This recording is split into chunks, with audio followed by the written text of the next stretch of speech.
আল্লাহ নবী এখন সামনের দিকে অগ্রসর হন। সামনের দিকে অগ্রসর হওয়ার পর আল্লাহ নবী সাল্লাল্লাহু আলাইহি ওয়াসাল্লামের সাথে দেখা হয়ে যায় মালায়েকা। আল্লাহ নবীর সাথে দেখা হয়ে যায় হযরত আজরাইল আলাইহিস সালাতু ওয়াস সালামের সাথে। মালাকুল মউত হযরত আজরাইলের সাথে দেখা হয়ে যায়। আল্লাহ নবী বলেন আমি দেখতে পাই না। মালাকুল মউত হযরত আজরাইল আলাইহিস সালাতু ওয়াস সালাম একটা গাছের নিচে বসে আছেন। গাছের নিচে বসে আছেন। গাছের নিচে বসে আছেন। আল্লাহ নবী সাল্লাল্লাহু আলাইহি ওয়াসাল্লাম দেখলেন আজরাইল গাছের নিচে বসে এত পরিমাণে ধ্যানে মগ্ন, এত পরিমাণে ধ্যানে মগ্ন, এত পরিমাণে ধ্যান যে নবীজি আসছে তার কোনো খবর নাই। আল্লাহ নবী সালাম দিলেন, মালাইকা আজরাইল সালাম নেয় না। মালাকুল মউত আজরাইল সালাম নিতেছে না। আল্লাহ নবী সাল্লাল্লাহু আলাইহি ওয়াসাল্লাম আবার সালাম দিলেন, সালামের উত্তর নেয় না। তৃতীয়বার যখন সালাম দিলেন তখন সালামের উত্তর নেয় না। জিবরাইল ডাক দিয়া বলে, আজরাইল দেখো না তোমার সামনে কে আসছে। ও আজরাইল, তোমার সামনে আমার একজন হাবিব আসছে রে, যেই নবীকে আল্লাহ তাআলা সৃষ্টি না করলে আসমান জমিন কুল কায়নাত আল্লাহ তাআলা কোনো কিছুই সৃষ্টি করত না। যেই নবীর উসিলায় আল্লাহ তাআলা এত সুন্দর সুন্দর নিয়ামত দিয়েছেন, যেই নবীকে সমস্ত নবীদের সরদার বানাইছে, যেই নবীকে রাহমাতাল লিল আলামিন বানাইছে, এমন একজন দামি নবী তোমার দরবারে এসে সালাম দেন। তুমি খবর নাই, তুমি কেন খোঁজ খবর নাও না, তুমি কেন সালামের উত্তর দাও না? আজরাইল সালামের উত্তর নিয়া বলে, ইয়া রাসূলুল্লাহ, ইয়া হাবিবাল্লাহ, আমার অপরাধ হয়ে গেছে, আপনার সালামের উত্তর দেয় না। আল্লাহ নবী জিজ্ঞেস করলেন, মালাকুল মউত আজরাইল তোমার কি কাজ, কি কাজ? মালাকুল মউত হযরত আজরাইল আলাইহিস সালাতু ওয়াস সালাম বলে, আল্লাহ নবী আমার কাজ হলো এই যে বিশাল গাছটা দেখতেছেন, এই বিশাল গাছের মধ্যে আল্লাহ তাআলা যত মানব দুনিয়ায় পাঠাইবেন সমস্ত মানুষের নাম ঠিকানা সহ প্রত্যেকটা গাছের পাতায় পাতায় লিপিবদ্ধ করা আছে। আমি এগুলো সব সময় নজরদারি করি। যখন এই বান্দার মৃত্যুর সময় হয়ে যায়, 40 দিন আগ থেকে দেখি গাছের পাতাটা মলিন হয়ে গেছে। যখন এই গাছের পাতাটা গাছ থেকে ঝরে যায়, আমি ওই পাতাটা নিয়া ওই নাম সহ ওই ঠিকানা অনুযায়ী যাইয়া ওই বান্দার রূহটাকে কবজ করে ফেলাই। ওই গাছের পাতা ঝরে তো ওই বান্দাকে আল্লাহ তাআলা হুকুমে ওই বান্দার রূহটাকে কবজ করে ফেলে। আল্লাহ নবী সাল্লাল্লাহু আলাইহি ওয়াসাল্লাম বলেন, ও মালাকুল মউত আজরাইল, বলো না মৃত্যুটা কেমন, মৃত্যুটা কেমন? মালাকুল মউত হযরত আজরাইল ডাকতে বলল, হাবিব আল্লাহ নবী সাল্লাল্লাহু আলাইহি ওয়াসাল্লাম আল্লাহ তাআলার একজন নবী ছিল, প্যারা নবী হযরত ইদ্রিস আলাইহিস সালাতু ওয়াস সালাম। হযরত ইদ্রিস আলাইহিস সালাতু ওয়াস সালাম আল্লাহর নিকট দুনিয়ায় থাকতে বলছেন, আল্লাহ মৃত্যুটা কেমন একটু অনুভব করতে চাই, একটু উপলব্ধি করতে চাই। আল্লাহ তাআলার নিকট এই হুকুম করার পর আল্লাহ তাআলা আমাকে হযরত ইদ্রিস আলাইহিস সালাতু ওয়াস সালামের নিকট পাঠিয়ে দিলেন। আমি যখন ইদ্রিস আলাইহিস সালাতু ওয়াস সালামের নিকট আসলাম, হযরত ইদ্রিস আলাইহিস সালাতু ওয়াস সালামের নিকট আসার পর তার রূহটাকে বের করলাম।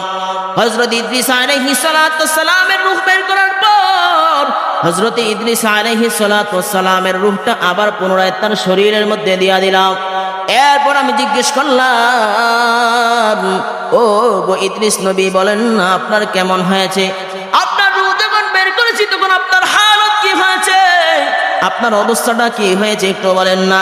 ইদ্রিস নবী বলেন, দুনিয়ার জমিনে আল্লাহ তাআলা যদি কোনো আযাব না দিয়া শুধুমাত্র মৃত্যুর যন্ত্রণাই মানুষকে দিত, তাহলে এই মৃত্যুর যন্ত্রণাই সমস্ত আযাব থেকে বেশি হয়ে যাইত, সমস্ত আযাব থেকে বেশি হয়ে যাইত। এত পরিমাণে কষ্ট হয়েছে।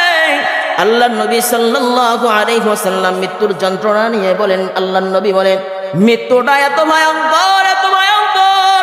আল্লাহ নবী সাল্লাল্লাহু আলাইহি ওয়াসাল্লাম বলেন, একটা জীবন্ত খাসির, একটা জীবন্ত ছাগলের চামড়া যদি ছেলা হয়, ওই ছাগলটার যত পরিমাণে যন্ত্রণা হবে, কষ্ট হবে রে, একটা মানুষের রূহ, বৎকার মানুষের রূহ বের করতে এর থেকেও বেশি কষ্ট হবে। বলেন নাউজুবিল্লাহ। এর থেকে বেশি কষ্ট হবে। তাহলে বুঝেন মৃত্যুর যন্ত্রণা বড় ভয়ঙ্কর কিনা, কথা বলেন। অনেক ভয়ঙ্কর, অনেক ভয়ঙ্কর। সাল্লাল্লাহু আলাইহি ওয়াসাল্লাম বলেন, ও মালাকুল মউত, এত কষ্ট বুঝি মৃত্যুর যন্ত্রণা, এত কষ্ট বুঝি মৃত্যুর যন্ত্রণা। নবীজি চোখের পানি ফেলায় ফেলায় কাঁদতেছেন, নবীজি কাঁদতেছেন, নবীজি চিৎকার করে করে কাঁদতেছেন আর বলতেছেন, মৃত্যুর যন্ত্রণা যদি এত ভয়ঙ্কর হয় তো আমার উম্মতের কি উপায় হবে রে, আমার উম্মতের কি উপায় হবে, কি উপায় হবে। উম্মতের ফিকির নবীজি মেরাজে যাওয়া করেছে, উম্মতের জন্য চোখের পানি ফেলাইতেছে। জিব্রাইল হযরতে মালাকুল মউত আজরাইল ডাক দেন, হাবিব, ও গো হাবিব, আপনার টেনশন নাই, আপনার পেরেশানির কোনো কারণ নাই, কারণ আল্লাহ তাআলা হুকুম করেছেন যদি আপনার কোনো নেককার বান্দার মৃত্যু হয়ে যায় তো আল্লাহ তাআলা এত সহজভাবে নেককার বান্দার মৃত্যু ঘটাবেন। দুনিয়ায় যখন শিশু তার মার স্তনে মুখ লাগায়া ঠোঁট টানতে থাকে আর ঘুমাইতে থাকে, একটা সময় শিশুর ঘুম যখন গভীর হয়ে যায়, মা তার মুখ থেকে স্তন সরায় দেয়, শিশু কোনো টের পায় না, উত্তেশ পায় না।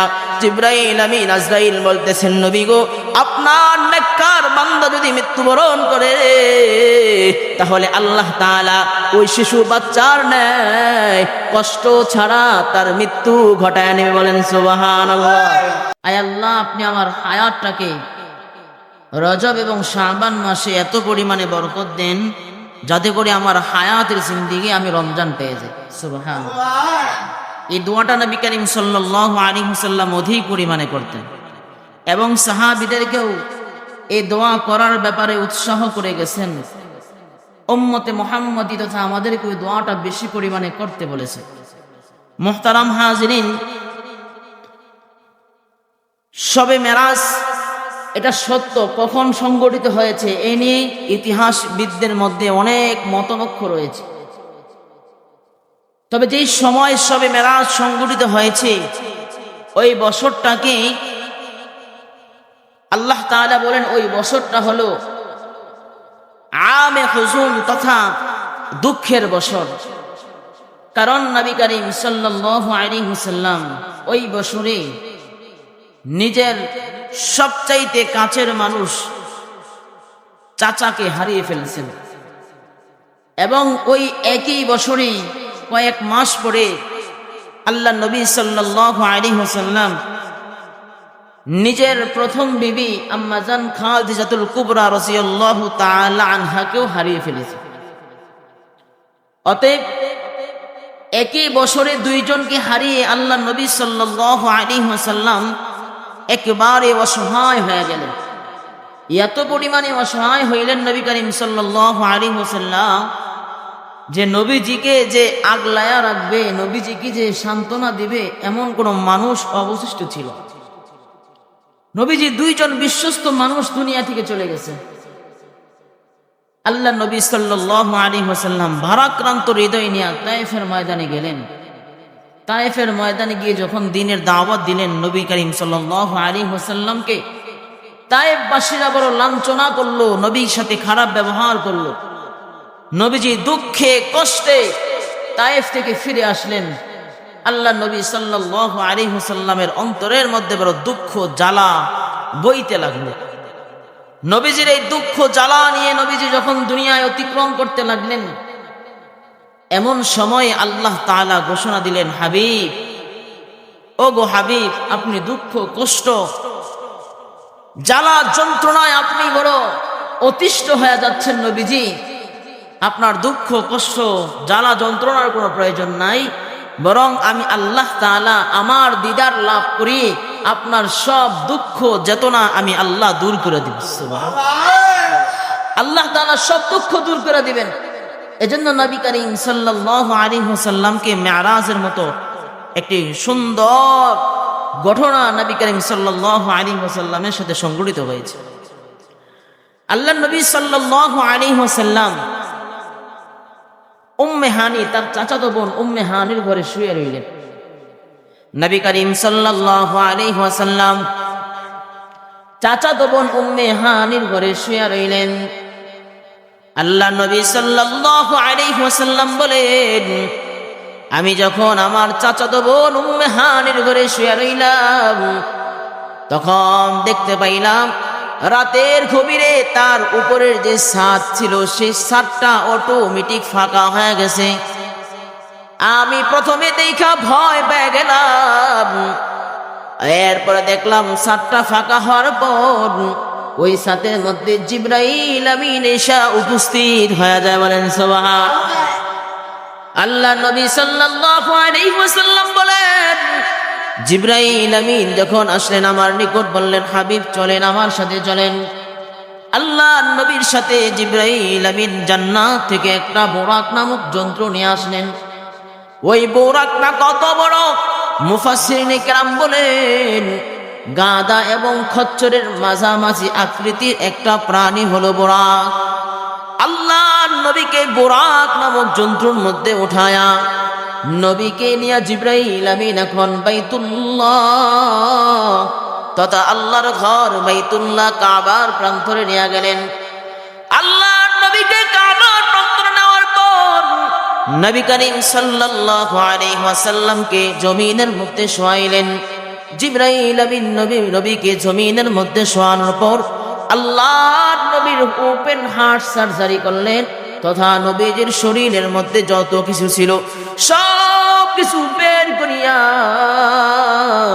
আল্লাহ নবী সাল্লাল্লাহু আলাইহি ওয়াসাল্লামের সবগুলি বের করার পর জমজমের পানি দিয়া ধৌত করলেন। বলেন সুবহানাল্লাহ। আল্লাহ নবী সাল্লাল্লাহু আলাইহি ওয়াসাল্লামের জীবনে 3 বার ওপেন হার্ট সার্জারি হয়েছে। একবার বক্ষ বিদীর্ণ হয়েছে উম্মে হানির ঘরে, তথা দুধমা উম্মে হানির ঘরে যখন ছিলেন ছোট্টবেলায়।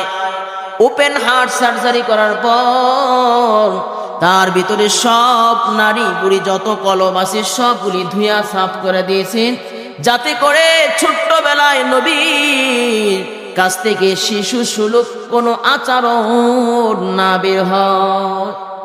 দ্বিতীয়বার ওপেন হার্ট সার্জারি হয়েছে। নবী করিম সাল্লাল্লাহু আলাইহি ওয়াসাল্লাম যখন তার বয়স উঠতি বয়সে 20-25 বছর যখন হয়ে যায়, নবী করিম সাল্লাল্লাহু আলাইহি ওয়াসাল্লামের ওপেন হার্ট সার্জারি হয়েছে, যাতে করে যুবক বয়সে যে মাতলামি আছে এগুলো যেন অন্তরে না থাকে।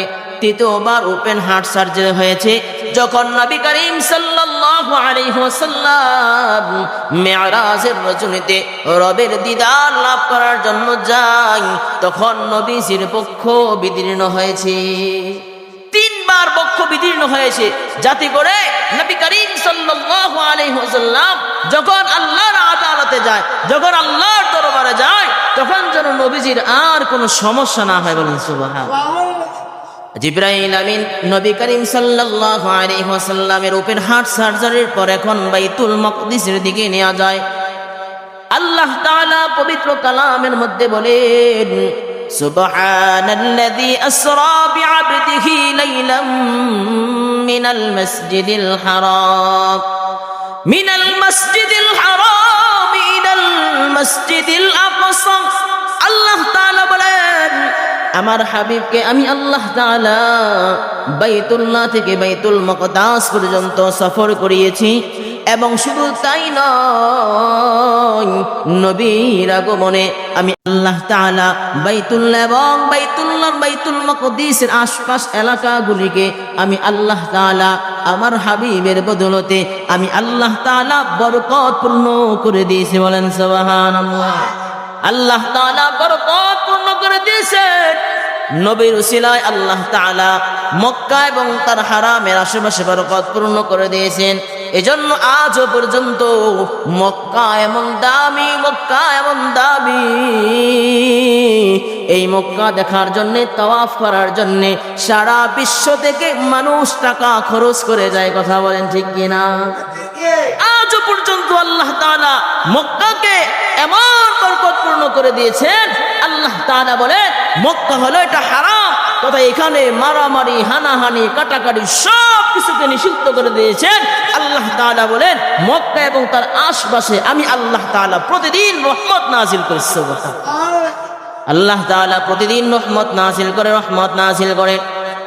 আল্লাহ তাআলা বলেন, আমি আল্লাহ তাআলা মক্কাকে বড় সম্মানিত করেছি, বড় দামি বানায় দিয়েছি, মক্কাকে বড় দামি বানিয়ে দিয়েছি। আল্লাহর নবীকে নিয়ে জিবরাইল এখন বাইতুল মাকদিসের উদ্দেশ্যে রওনা হয়। বাইতুল মাকদিসের উদ্দেশ্যে যখন নবীকে নিয়ে রওনা হয়, তখন পথের মধ্যে কিছু অলৌকিক ঘটনা ঘটে। আল্লাহ তাআলার কিছু নিদর্শন দেখা দেয়, জান্নাত জাহান্নামের সাক্ষাৎ দেখা দেয়। আল্লাহ নবী যখন বাইতুল মাকদিসের দিকে যায়, পথের মধ্যে দেখতে পায় এমন একজন মানুষ যে নিজের হাত দিয়া নিজের গোশতগুলি কাইটা খাইতেছে, নিজের শরীরের গোশত খাইতেছে, চেহারার মধ্যে নখ দিয়ে খামসায়া নিজের শরীরের গোশতগুলি খাইতেছেন। জিবরাইল আমিনকে প্রশ্ন করলেন নবীজি, ও জিবরাইল বলো না এরা কারা? আল্লাহর নবীকে জিবরাইল আমিন বললেন, হাবিব, এরা হলো সেই সমস্ত লোক যারা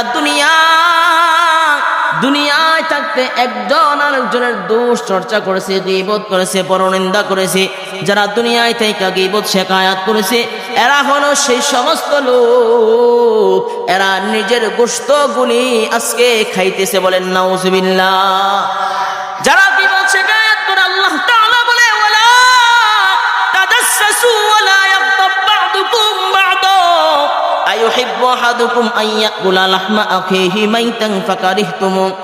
আল্লাহ তাআলা পবিত্র কালামের মধ্যে বলেন গীবতকারীর সম্পর্কে, ওয়ালা তাজাসসু, দুনিয়ার সমস্ত মানুষদেরকে এরাই কারকা বলে, ওয়ালা তাজাসসু, মানুষেরা তোমরা শুনে নাও, ওয়ালা তাজাসসু, তোমরা একে অপরের দোষ চর্চা করিও না, একে অপরের দোষ তালাশ করিও না।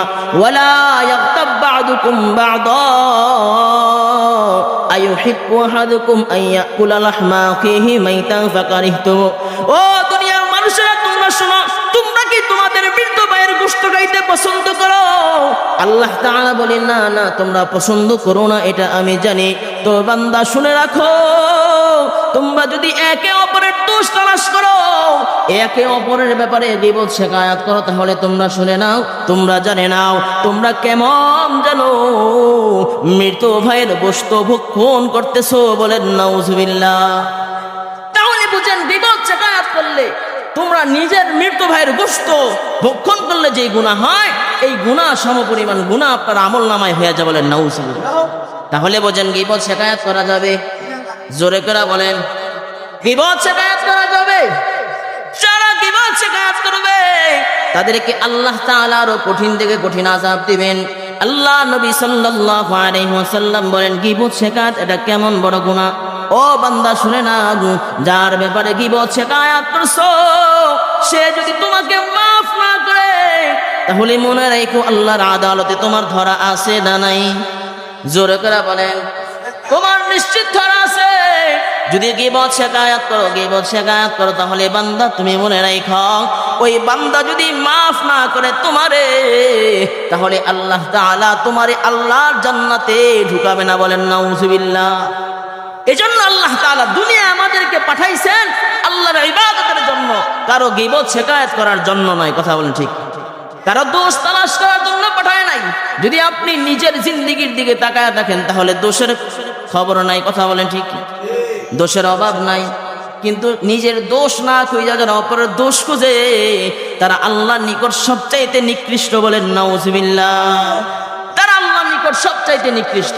এজন্য মানুষের দোষ খোঁজা যাবে না।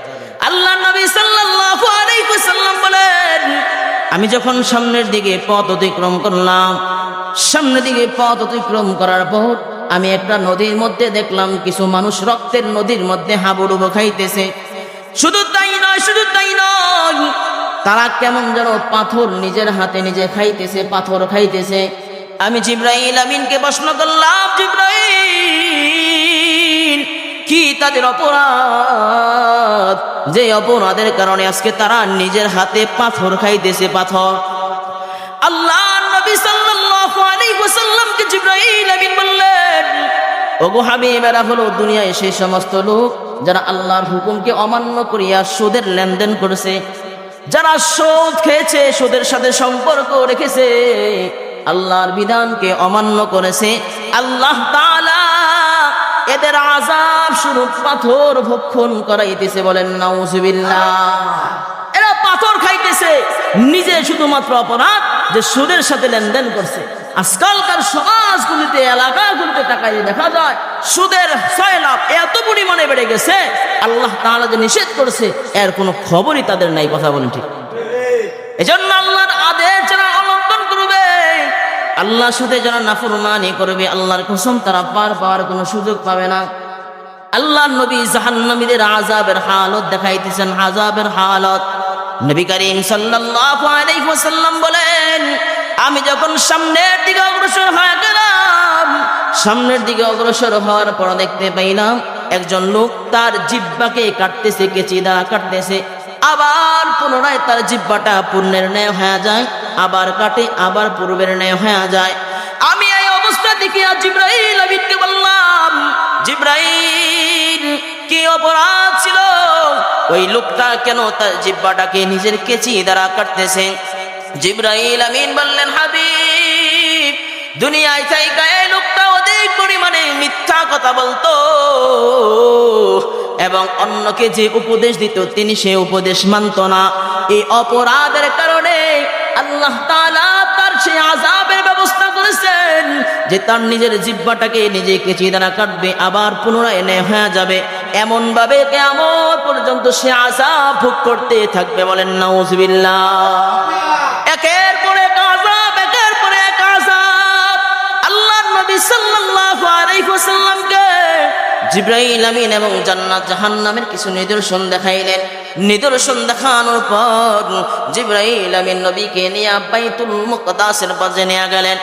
বাইতুল মুকদ্দাসের মধ্যে যখন নবী করিম সাল্লাল্লাহু আলাইহি ওয়াসাল্লামকে নিলেন, আল্লাহর নবী সাল্লাল্লাহু আলাইহি ওয়াসাল্লাম বাইতুল মুকদ্দাসের মধ্যে যাওয়ার পর নবীজি বাইতুল মুকদ্দাসে যায় দেখলেন আল্লাহ তাআলা নবীজির আকবাবা আদম থেকে নবীজি পর্যন্ত যত নবী রাসূল দুনিয়ায় প্রেরণ করেছেন সমস্ত নবীদেরকে আল্লাহ তাআলা নবীর খাতিলে বাইতুল মুকদ্দাসে জমা করছে। বলেন সুবহানাল্লাহ। আল্লাহ তাআলা সমস্ত নবীদেরকে বাইতুল মুকদ্দাসের মধ্যে জমা করছেন নবীর আগমন উপলক্ষে। দুনিয়াতে দেখেন না যে যদি এলাকার মধ্যে কোনো থানার মধ্যে প্রধানমন্ত্রী আসে, তো এলাকার মধ্যে যত নেতা আছে, যত এমপি আছে, সবাই একসাথে হয় কি হয় না? জোরে বলেন, হয় কি হয় না? কেন হয়? যে প্রধানমন্ত্রী আছে তার সম্মানে। কথা বলেন ঠিক কিনা? একটা সম্মানে গণ্যমান্য ব্যক্তিবর্গরা একসাথে হয়।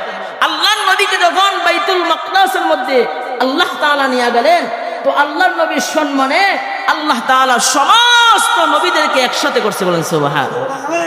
সমস্ত নবীদেরকে একসাথে করার পর জিবরাইল আমিন এখন নামাজ পড়তে অনুমতি দিয়া দিলেন, নবীজি নামাজ পড়ান। আল্লাহর নবী বলেন, না আমি নামাজ পড়াবো না। আল্লাহ নবী বলেন, আমি নামাজ পড়াবো না, অনেক বড় বড় নবীরা আছে তাদেরকে দেন। না, জিবরাইল আমিন বললেন, না নবীজি না, আল্লাহ তাআলা হুকুম করেছেন আপনার ইমামতিতে আজকে বাইতুল মুকদ্দাসের মধ্যে নামাজ হবে। সমস্ত নবীরা আপনার মুত্তাকি হবে। কারণ কি? কারণ কি? বলে কারণ হলো একটা, আল্লাহ তাআলা আপনাকে সাইয়্যিদুল মুরসালিন তথা নবীদের নেতা হিসাবে দুনিয়ায় পাঠাইছে। আল্লাহ নবীকে নবীদের নেতা হিসাবে দুনিয়ায় পাঠাইলেন। আল্লাহ নবী সাল্লাল্লাহু আলাইহি ওয়াসাল্লাম নবীদের নেতা হয়ে দুনিয়ায় আসলেন। নবীজি 2 রাকাত নামাজ আদায় করলেন। সমস্ত নবীদেরকে নিয়ে 2 রাকাত নামাজ আদায় করলেন। নবীদের সাথে কথাবার্তা বললেন। সামান্য সময় কথাবার্তা বলার পর আল্লাহ তাআলা হুকুম করলেন আমার হাবিবকে আকাশের মধ্যে নিয়ে আস। সুবহানাল্লাহ। আল্লাহ নবীকে নিয়ে যখন জিবরাইল আমিন আকাশের মধ্যে যান, অনেক লম্বা ঘটনা সংক্ষিপ্ত আকারে আপনাদেরকে বলতেছি। আল্লাহ নবীকে নিয়ে যখন আকাশের মধ্যে যায়, নবী জিবরাইল আমিন যে সালাম দিলেন, আসসালামু আলাইকুম। আল্লাহ নবী জিবরাইল আমিন যখন সালাম দিলেন, আকাশের ফেরেশতারা বলে কোথা থেকে আসছো, কে আসছো? বলে আমি হলাম জিবরাইল, আমার সাথে আসছে রাহমাতাল লিল আলামিন। ও তোমাদেরকে কি আল্লাহ তাআলা পাঠিয়েছেন? বলে হ্যাঁ পাঠিয়েছেন। তাহলে বলো। তাহলে আকাশের দরজাগুলি খুলে দিল। প্রথম আসমানে নবীকে নিয়ে জিবরাইল আমিন উপস্থিত হয়ে যায়। এমন ভাবে এক আসমান, দুই আসমান, তিন আসমান, এমন ভাবে আসমান ভেদ করতে করতে করতে সপ্তম আসমানে যাইয়া পৌঁছায়া যায়। সপ্তম আসমানে যখন নবী কিনা জিবরাইল আমিন উপস্থিত হয়ে যান, সপ্তম আসমানে হযরতে মূসা আলাইহিস সালাতু ওয়াস সালাম অপেক্ষারত অবস্থায় আছেন। হযরতে মূসা আলাইহিস সালাতু ওয়াস সালামকে সালাম দিলেন। হযরতে মূসা আলাইহিস সালাতু ওয়াস সালাম সালামের উত্তর দিলেন, নবীর সাথে কথা বললেন। কথা বলার পর আল্লাহর নবী আবার সামনের দিকে অগ্রসর হয়। সামনের দিকে অগ্রসর হওয়ার পর দেখতে পান আমাদের জাতির পিতা ইব্রাহিম আলাইহিস সালাতু ওয়াস সালাম তার সামনে কিছু সুন্দর সুন্দর ছোট্ট ছোট্ট বাচ্চাদেরকে নিয়ে বসে আছে। আল্লাহ নবী জিবরাইলকে প্রশ্ন করলেন, জিবরাইল ইনি কে, কেন এদেরকে নিয়ে বসে আছে? বলে আল্লাহর নবী, এরা হলো সেই সমস্ত ছোট্ট ছোট্ট বাচ্চা যারা ছোট্টবেলা দুনিয়া ছেড়ে মৃত্যুবরণ করেছে, যারা নাবালেক অবস্থায় মৃত্যুবরণ করেছে।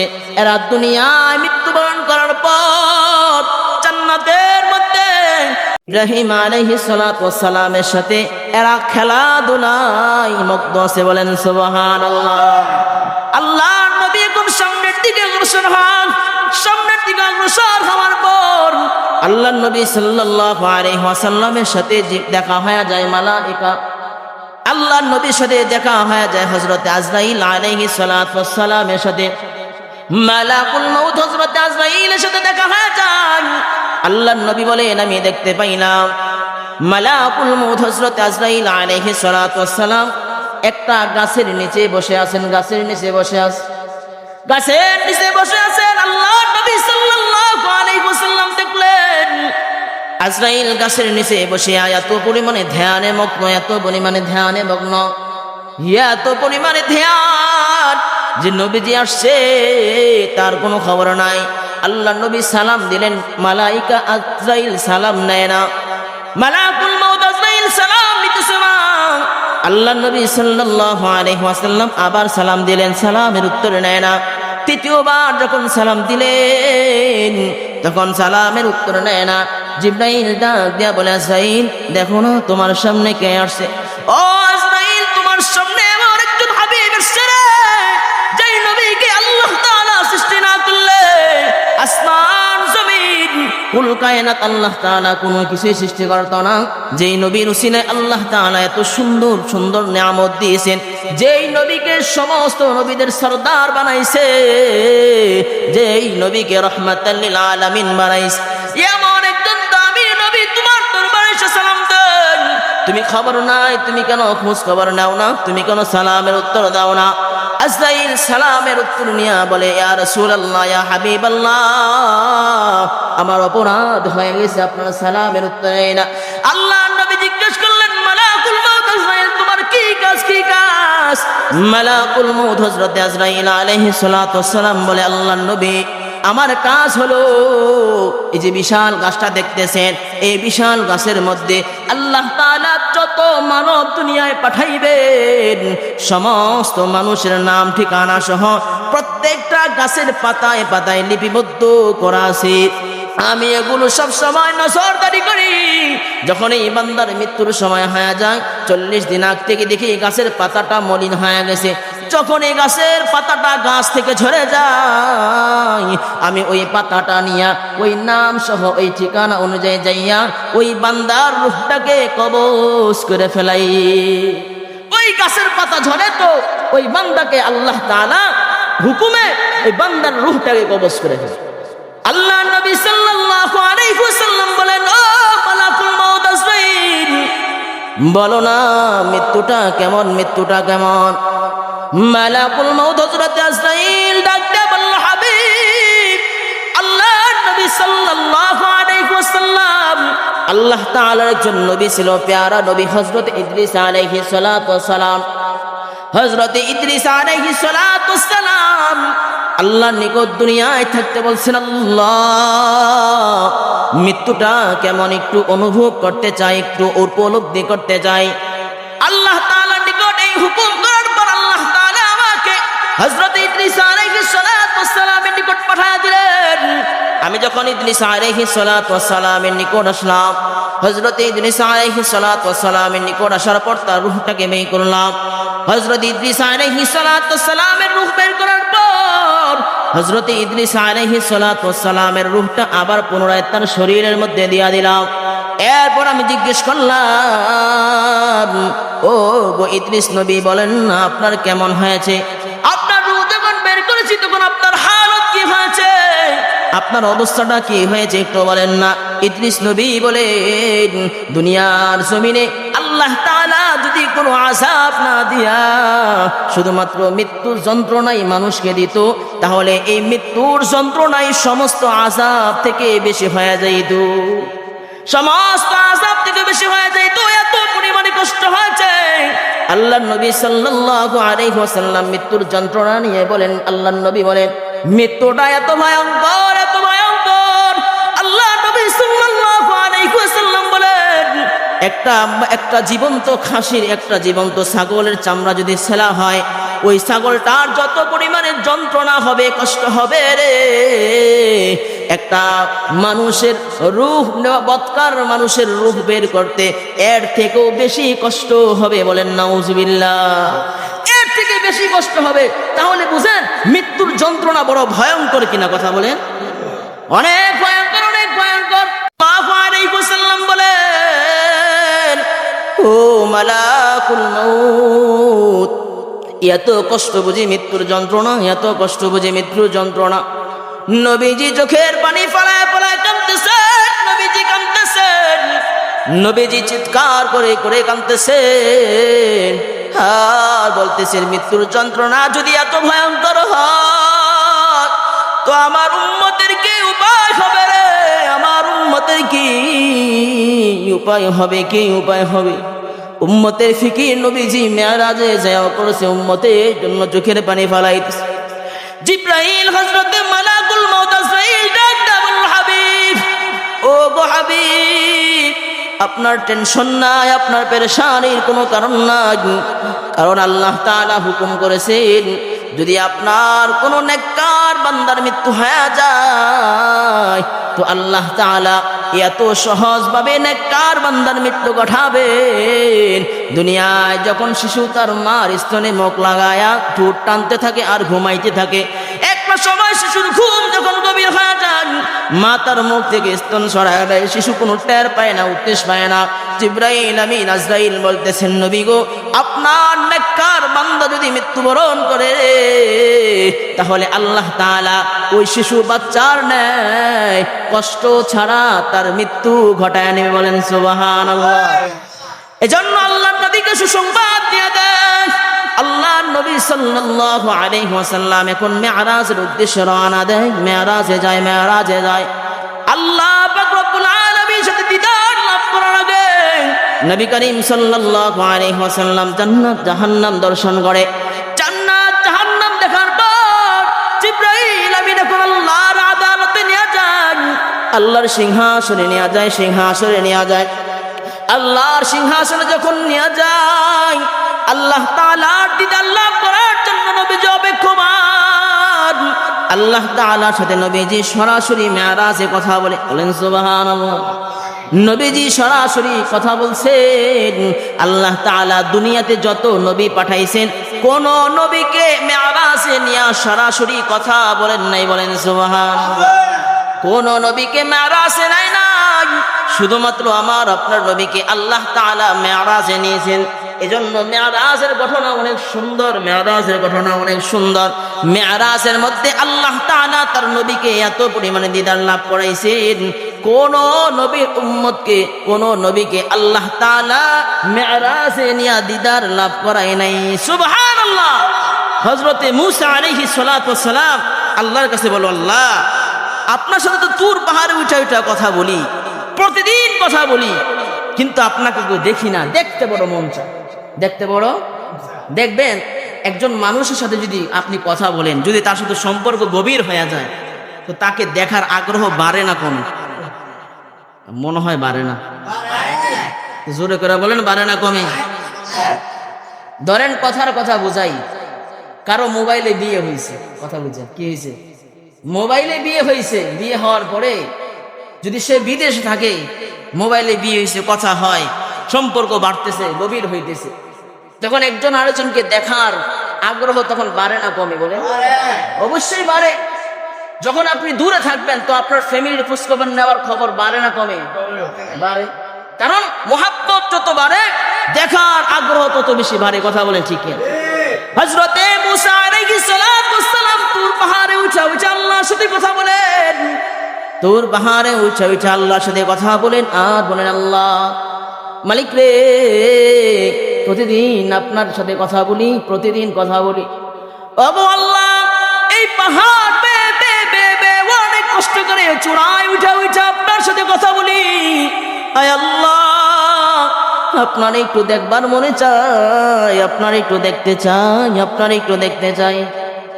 আল্লাহ তাআলা বলে, পয়গম্বর মুসা, শোনো না, আমার দিদার তুমি দেখতে পাইবা না, কারণ আমার আল্লাহর জালালিয়াত যে সুন্দর, আমি আল্লাহর চেহারা যে সুন্দর, নূরে তাজাল্লি এত চমৎকার, এই তাজাল্লি তুমি সহ্য করতে পারবা না। হযরতে মুসা আলাইহিস সালাম নাগুজ বান্দা বলে, না গো আল্লাহ, না, আপনার সাথে কথা বলি, আপনার একটু দেখবো, যেভাবে হোক একটু দেখবো, একটু দেখবো। আল্লাহ তাআলা বলল, মুসা, ও মুসা, শুনো না, যাও যাও, তুর পাহাড় উঠা অপেক্ষা করো, অপেক্ষা করো। হযরতে মুসা আলাইহিস সালাম তুর পাহাড়ে উঠা অপেক্ষা করেন।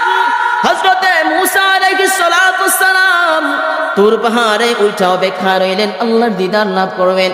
আল্লাহ তাআলা হযরতে মুসা আলাইহিস সালামকে উদ্দেশ্য করিয়া আল্লাহ তাআলার সামান্য থেকে সামান্য নূরের ঝলক মেরা দিলেন।